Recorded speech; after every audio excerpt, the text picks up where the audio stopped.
Hey guys, how's it going? I'm MegaGWolf and welcome to my small tutorial on how to get Dragon Block C working with your Minecraft. I would have been doing this live, but unfortunately the program I decided to use to record the desktop was being a piece of shit and did not record my audio. I can record games fine, get different sound balances between them, but I cannot record my desktop for the life of me. Anyway, let's begin. So first of all, we need to make sure that your Minecraft is vanilla. If you've installed any mods before but are just having trouble with this one, we need to roll back your Minecraft so it has nothing installed on it whatsoever. For those who haven't done any modding at all, you won't have to worry about this bit. Load up your Minecraft and hit the options button. From there we can force an update which wipes the slate clean. It makes sure that there's nothing installed into your .jar file that shouldn't be there, and it will download all of the required packages and assets that it needs. To know if your vanilla install has worked, you shouldn't see anything extra on the main menu screen here. Just the version number and the single player, multiplayer options and quick game buttons. So after we've made sure your Minecraft is vanilla, we need to go to the Minecraft forums and visit the Dragon Block C thread, which you can find linked in any video I've done of the mod, or just type in Dragon Block C into Google and that should come up as well. Find the downloads and installation section of the thread and download the auto installer, as well as the Minecraft Forge, the Universal Dragon Block C file, and the JBRA client. We don't need to worry about getting the Bucket Forge server file, unless you were planning to do a multiplayer server, which I might do another video about later if the demand is there, but we'll see. Just note he does have his own tutorial on how to set up a server, as well as the mod itself, on his own page. So after you've downloaded all 4 of those files, you need to place them into a file you've created. You'll notice that the files I'm using as an example are not currently up to date with what he's doing on the website. That was because of a small bug with the multiplayer. The Bucket Forge version was not correctly acknowledging the updated version of Dragon Block C, but the process should be exactly the same unless you're watching this months down the line when he's changed something. So just open the mod installation. We don't need to unzip anything, it should all be remained in its zipped state, and we should get this little menu program which has come up, and it should say that it's detected all of the various zip files we have in there. We also have ones there for Naruto C and the HD skins mod if we choose. Providing all of those are green, or the majority of the ones that you want are green, you should be good to go. We just need to hit next a few times and it should install. And we have to be patient, it could take a few seconds. Or if you're recording like me, it could take a lot longer because recording seems to take a lot of processing power. I completely understand that.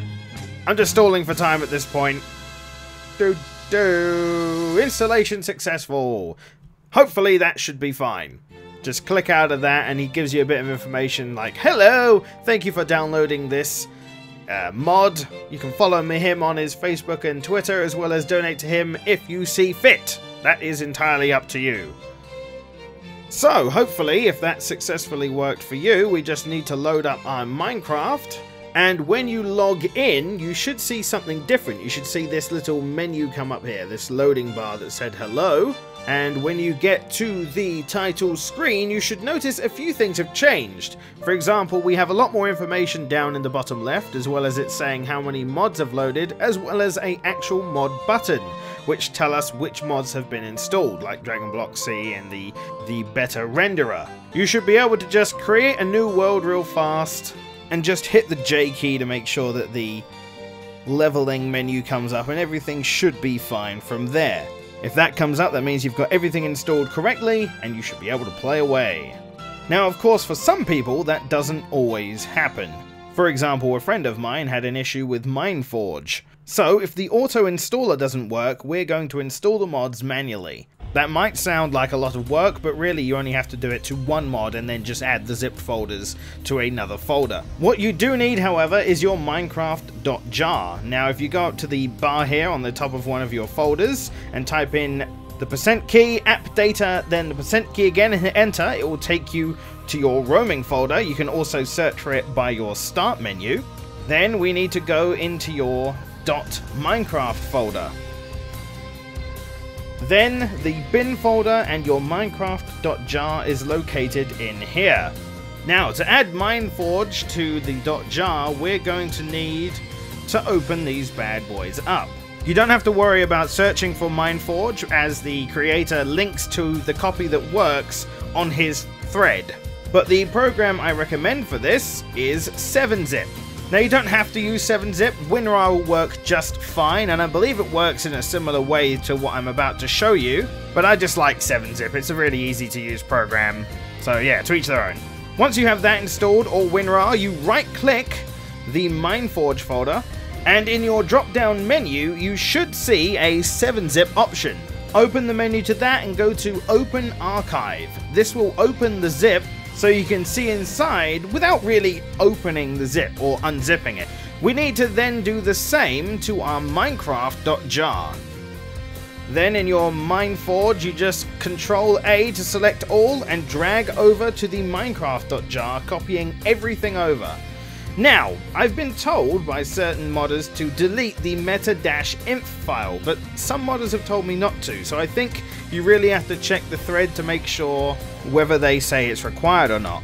Chances are though, if your mods aren't working correctly, deleting that file may help it. And that should be it. Mineforge should be installed into your Minecraft. Best way to find out if it worked will be to open up Minecraft. And as you're logging in, if you get introduced by the Hello loading bar, Mineforge has been successfully installed. It'll have a bunch of mod information and so on said before. Now back in your .minecraft folder, there should be a mods folder. In there you can just throw in the zipped up versions of the Universal and the JBRA folders and just chuck them in there, and they should work. Much like any other mod that requires Mineforge as well. And if you've done all that, the mod should be installed correctly. If, however, you are loading up the game and the Mojang title screen is crashing to a black screen, that means there's a problem somewhere in one of the mods you've installed, not necessarily Mineforge. So make sure that you're all up to date and have the correct version of Mineforge. And that should be it. Although I don't know everything, if you have any other questions, please post them in the comments. If I don't know, someone else might. Thank you for watching, I'll see you on the next video. Okay, thanks, bye.